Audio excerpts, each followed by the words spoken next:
Summit Nordic Ski Club coach Hannah Taylor dies scrambling a ridgeline in the Gore Range. Phil Lindeman, Krystal, 93 News. Longtime Summit County local and veteran mountaineer Hannah Taylor died this weekend while scrambling on a remote ridgeline north of Silverthorne.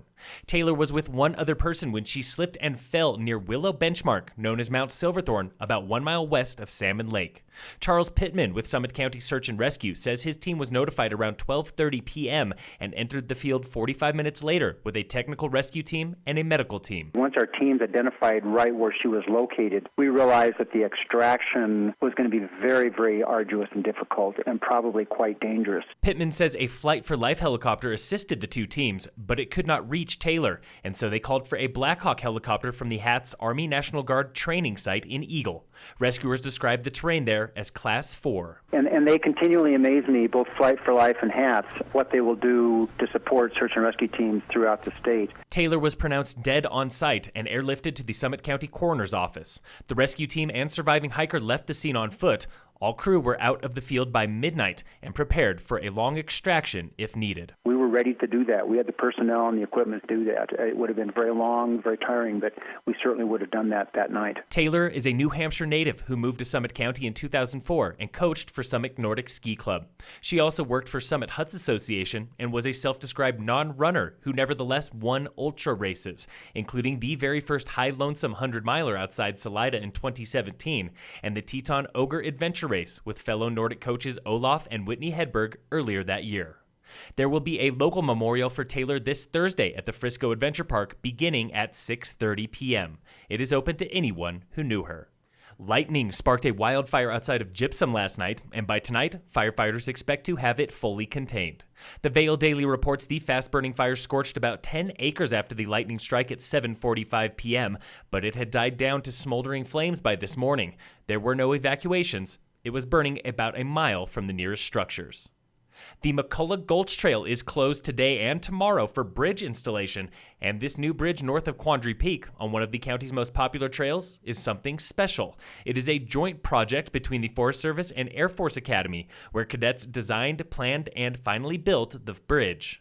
This project is the second collaboration between Air Force Academy cadets and the Forest Service. The first was in 2016 in the Maroon Bells Snowmass Wilderness. One project goal is to maintain public access during construction, and the trail will only be closed today and tomorrow. The finished bridge opens August 2nd. Across the U.S., 80% of small businesses go belly up within 5 years. The odds are steep, so learn the secrets to longevity this Wednesday at a small business workshop in Frisco hosted by the Summit Chamber. Local business coach Jack Taylor says the event is perfect for entrepreneurs, whether you already own a business or just have a business plan. Every attendee Wednesday makes a business canvas, what Taylor calls a blueprint for business survival. The event is $40 per person or $30 for Summit Chamber members. That includes light brunch and breakfast.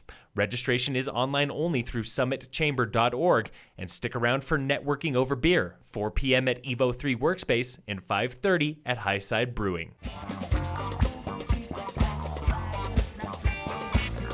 That's Split Window of Fairplay, headliners at a benefit concert for the Summit Musicians Relief Fund in Silverthorne tomorrow. Local favorite John Tresselli opens for Split Window, and all proceeds at the concert go back to Smurf, a nonprofit founded to help local musicians cover medical and other costs when they need it the most. Tickets are $15 at the door, and there is a silent auction. They'll have beer and wine for sale, and kids younger than 12 are free with an adult. In sports, the Rockies take the night off before opening a series with the Astros tomorrow. And in local sports, brought to you by Wilderness Sports, the Beaver Creek XTERRA triathlon was this past Saturday with a 1-mile swim, 25-kilometer mountain bike, and 10-kilometer trail run. And for the first time in 5 years, local Josiah Madoff finished in second place. He was about a minute behind winner Mauricio Mendez Cruz of Mexico City, who won in 2 hours, 7 minutes, 35 seconds. Taking the women's title was defending champ Leslie Patterson of Scotland in 2 hours 34 minutes, and winning the sprint race was Madaw's 14-year-old son, Sullivan, in 1 hour 28 minutes. Phil Lindeman, Krystal, 93 News.